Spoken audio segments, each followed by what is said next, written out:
Yoon, who's watching internet plays for Nomura Hong Kong. Welcome to the show, Yoon. When we take a look at Alibaba's results, what exactly are investors looking out for?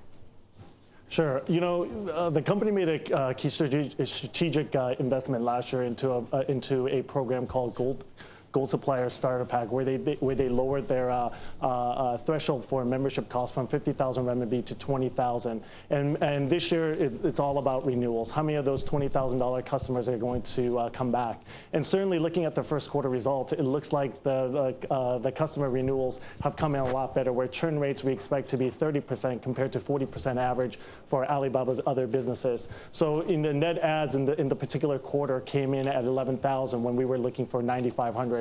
So renewals were particularly strong and net adds were particularly strong in the quarter, despite the perceived weakness, despite the cautious weakness in the marketplace. What do you make of Alibaba shares right now? Up 1.5% year to date. Analysts pretty divided. 15 buys, 5 holds, 5 sells, and we heard from Paul earlier. Maybe it's time to rethink. Sure. You know, we have a neutral rating on the stock and a $20.50 price target. We think that much of the good news that's anticipated into 2010 and in the near term is much of that is already priced in. What we fear in the near term is the fact that there's no near-term catalyst that's going to really propel a stock. You know, the stock really bottomed at close to $4.50 during the financial crisis. That rallied all the way up to 18.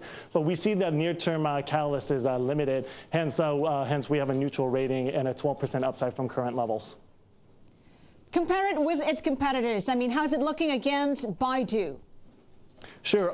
You know, Alibaba continues to be an internet export story where majority of the customer base and revenues are coming from export-driven SMEs, where Baidu is more of a China pure consumption story where majority of the revenues are coming within China. I think a lot of the investors still fear that the demand in Europe as well as in America has continued to be very timid and cautious. And hence, I think investors are still looking at the pure play China consumption story, which is more in line with Baidu than Alibaba.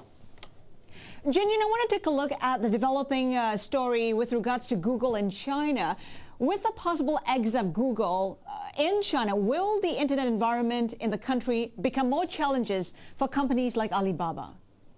No, actually, you know, I think the Google exit from China has just been way overdone. You know, it's you know what the intention of possibly shutting down is Google.cn. If you look at kind of Google's revenue estimates, majority of their China revenues is coming from Google.com, which we think is going to be untouched. And so we think that because Google.com will be still open in China and available in China, we think that the competitive landscape isn't going to switch as much. Furthermore, but we do think that there's going to be further clampdown in terms of China government regulations and clampdown on the internet space because of the fact that you know everything is going to be more closely regulated. But in terms of market share gains by Baidu or Alibaba, it's going to be more limited on a revenue basis because majority of Google's revenues in China is coming from Google.com, which is not going to be impacted by a shutdown in Google.cn. If Google's exit from China does materialize, who stands to benefit there? I mean, can we expect the likes of Baidu to profit from it? Well, you know, again, you know, we estimate that Google revenues in China is about $200 million USD per year, and majority of that, we think that about 75% of that is coming from Google.com, with the remaining coming from Google.cn. Majority of the advertisers that advertise will be larger SMEs that look for exporters in the U.S. and as well as Europe who use Google.com. So we think that on a revenue basis, it's going to be a little bit less impacted going forward. However, we're going to see some page view increases on on Baidu as well as Alibaba. But because those same SMEs already advertise on Baidu as well as on Alibaba, we think that the revenue impact will be less meaningful for Baidu and Alibaba, even if Google.cn is shut down. You talked about a potentially more regulated environment. So what will happen to the likes of Tencent, the online chat? Sure. You know, it's we think that live chat is harder to regulate because of the fact that it's real time. However, search isn't.